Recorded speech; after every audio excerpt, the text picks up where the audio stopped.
ሶስት ጉዳዮች አሉ።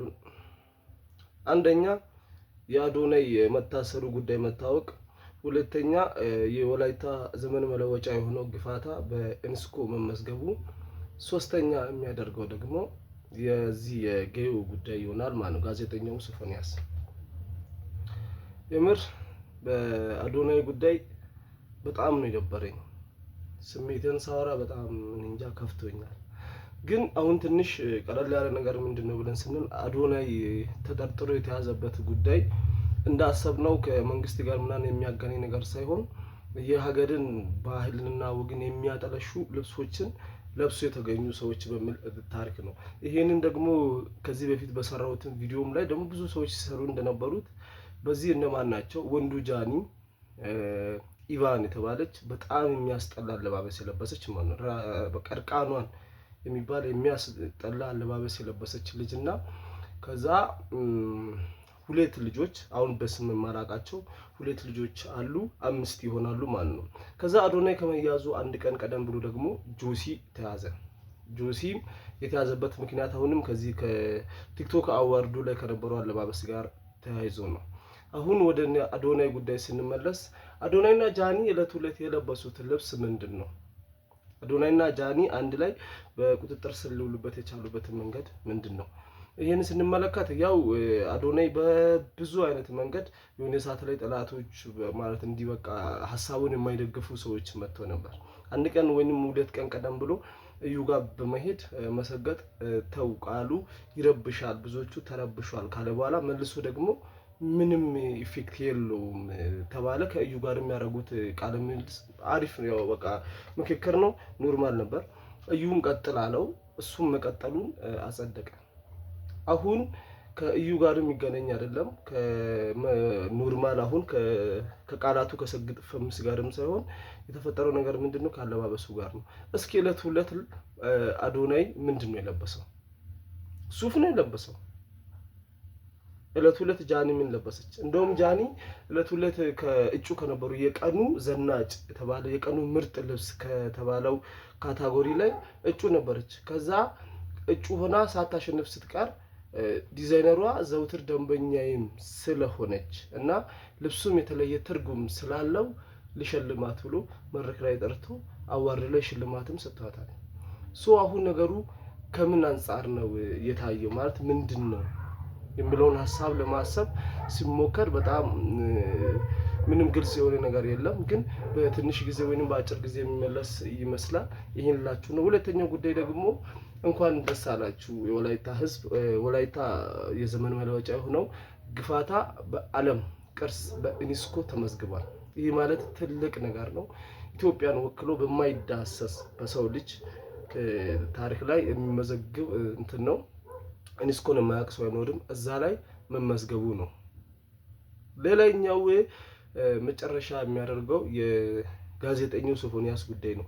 ጋዜጠኛው ሶፎንያስ ጉዳይ በግልጽ ያያችሁት የዚህ ሰሞንኛ በጣም ትልቅ መነጋገሪያ የነበረው ጉዳይ ነው።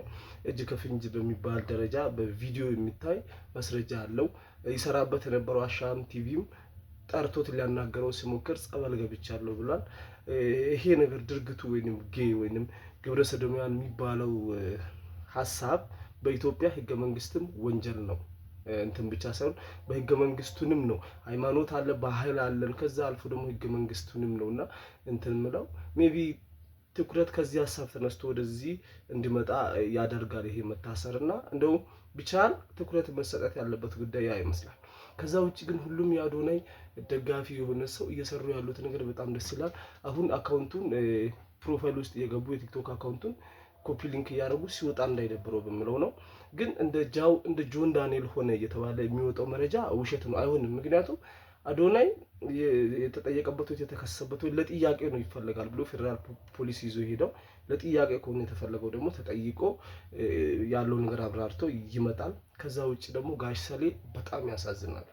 እውነት ጋሽ ሰሌ በጣም ያሳዝናሉ። ልጅ ምን አድርጎ ነው የታሰረው ብሎ ማታ ሲያለቅስ ነው ያደረው። ይህ አዶናይ ምን አይነት ጥፋት አጠፋ ብለን ስንል አዶናይ እንደ ጥፋት ካየን እንግዲህ ጥፋት ነው ብሎ ከተባለ ዲቻ ቦይስ የሚባሉ 3 ልጆች እነዚያ የወላይታ ልጆችን ልስትሮ ከሚጠርጉበት ወስዶ ያን የመሰለ አይነት ህይወት ሰጥቷቸዋል። አዋርዱ ላይ አይታችኋል። ቤተሰብ አዋርዱ ላይ አይታችሁ ከሆነ ልጆቹ በጣም አምሮባቸዋል። እንደዛ አይነት ቦታ አሁን እኔ ምኞቴ ነው። እነዚህ ልጆች ግን በአጭሩ ተሳክቶላቸው ከትልቅ ሰዎች ጋር ውሏል። ነፃነትን አይታችኋታል። ከቆሎ ከምትሸጥበት አምጥቶ እንደዚህ አድርጓታል። ካልን ብዙ አለ። ሀክመን የተባለች ከትግራይ ሄዱ ብዙ ችግር ያሳለፈች ህፃን ልጅ ኮንፊደንት ነች ብሎ ይዞ የመጣት በስተ መጨረሻ ደግሞ የጋሽ ሰሌ አርቲስት ሰለሞን ተካማ ነው። ያን ሁሉ ዘመን እርሳቸው መኪና የላቸውም ብሎ ማንም ሰው ላይ ገምት ይችላል። ታክሲ ይጋፉ ነበር። በዛች ቪዲዮ ተነስቶ ከብሩክ ሪል ስቴት ጋር ሆኖ ይሄን ሲያደርግ ብዙ አርቲስቶች ማለት ነው ይሄን የማድረግ አቅም አልነበራቸው። እያረገም የለም አላረጉም። ግን እሱ ይህን ማድረግ ችሏል። እውቅናውን ተጠቅመው በእውቅናው ምንድነው መጥፎ ነገር ያደረገው አዶናይ? እኔ አይታየኝም። ሜቢ አዶናይን ስለምወደውም ሊሆን ይችላል፣ ግን አይታየኝም። ከዚህ ጋር ነው የባቡል ኬድንም ካየን ማለት ለሰው ነበር የደረሰው። ያው ምንም ጊዜ ፖሊስ እና መንግስት የራሳቸው የሆነ አካሄድም ስላለ እነሱ እውነት ናቸው። የሚጠየቅበት መንገድ ይኖራል፣ ይጠይቃል። ግን ብዙ ያን ያህል የከፋ ይሆናል የሚል ሀሳብ የለም። አሁንም ቢሆን ትኩረት መደረግ አለበት ብዬ ማስበው ጋዜጠኛው ጉዳይ ላይ ነው። ከምንም በላይ ሀገር የሚጎዳው ጉዳይ ያ ይመስለኛል። ቤተሰቦቼ እኔ በጣም ለመስራት እየሞከርኩ ነው ቪዲዮ፣ ለምን እንደሆነ ያላቅም፣ ግን ምንም እየታየልኝ አይደለም። የምር ጃሹን የምታውቁት ካላችሁ ማለት ነው። እኔ ራሱ በጣም እየከፋኝ እየደበረኝ ነው። ምን አይነት ስህተት እንደተሰራ አላቅም። ቻናሌ ቀጥ ብሎ ቆሟል። ምንም እየሰራ አይደለም። ዛሬ ምን ላውራችሁም ምን አላውራችሁም ባላቅም፣ ግን ብቻ ምን ደስ ይለኛል ቻናሌ እንዲንቀሳቀስ ቢደረግ ብቻ ደስተኛ ነኝና እስኪ ይሄን የምትመለከቱት እስካሁን ፎሎ ካላደረጋችሁ እውነት የሚገርም ሀሳብ እና ፕሮግራም የመስራት ሀሳብ አለኝ። ከዚህ በፊት የሚሆን ቪዲዮ ሰርቻለሁ። እስኪ ኮፒ ሊንክ አድርጉ፣ ሰብስክራይብ አድርጉ፣ ኮሜንት አድርጉ፣ ሼር አድርጉና እዩ እስኪ። በተለይ ከሀገር ውጭ ያላችሁ ማስታወቂያ ምናምን ስለሚገባ በጣም ሰፖርት ያደርገኛልና ይሄን እላችኋለሁ። ወዳችኋለሁ።